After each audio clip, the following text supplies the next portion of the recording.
Hi, it's C again. So, ABC, third letter of the alphabet. So, so I want to talk about the human instinct, Stockholm syndrome, and this bonding with the most dangerous person in the family unit, the person who passes judgment. It's a soul annihilation type thing, emotional annihilation type thing. So there's an instinct, whether it's, you know, soul annihilation that's going on in a dysfunctional family, or, uh, beating the children. Either way,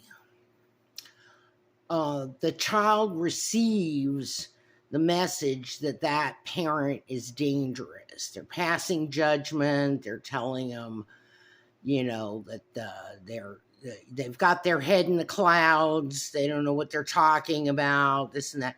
The parent comes across with all that kind of crap. That's a form of spiritual violence or emotional violence.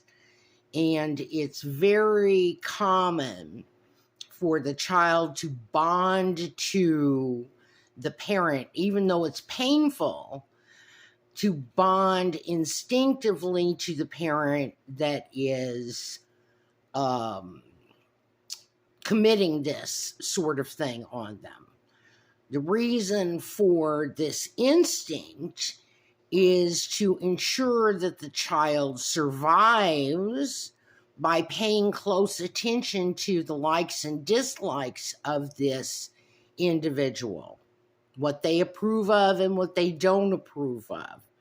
So typically it's the authoritarian, judgmental side that the kid will attach to. So when you grow up, you continue to play this out. And any dreams that you might have, you become very hypersensitive to any kind of anything that, and you take it in and you repeat the same process of, oh, yeah, I'm to bow down to this opinion. Oh, yeah, I need to behave myself. Oh, yeah, I'm not getting approval for who I am and what I feel moved to be, what I intuitively arrive at is wrong, So it's a Stockholm syndrome type thing, a collective Stockholm, CSS, collective Stockholm syndrome, that occurs in families, so that you end up with a bunch of people out there that are operating on the lowest common denominator and even passing this virus, if you will, around as adults, and not just to children, but to their friends and so on and so on. So I want you to imagine people taking the blame, the responsibility for that, and fighting that internal dialogue with everything you've got, which, insert law of attraction, which is reprogramming your brain with all of these things like, I can do this, I will do this, to try to counteract that damage that was done via our instinct to survive. Because when you're a kid, you really don't have a choice, and you are at the mercy of your caretakers because you are not in a position to stand up to them. So, I want you to imagine for a moment I knew that I was working on something huge and it had to do with my kids.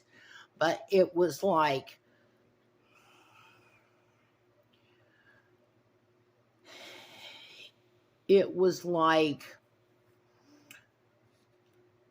I couldn't do it with my kids because I was their parent. What I had to do, and it came to me in like this concept of, I'm going out to sea in a boat and I've thrown away my own oars, okay? The rowing oars, because I've got to raise the sea level, the entire consciousness of the population. I know that sounds crazy, but something in me knew that I couldn't help my children directly.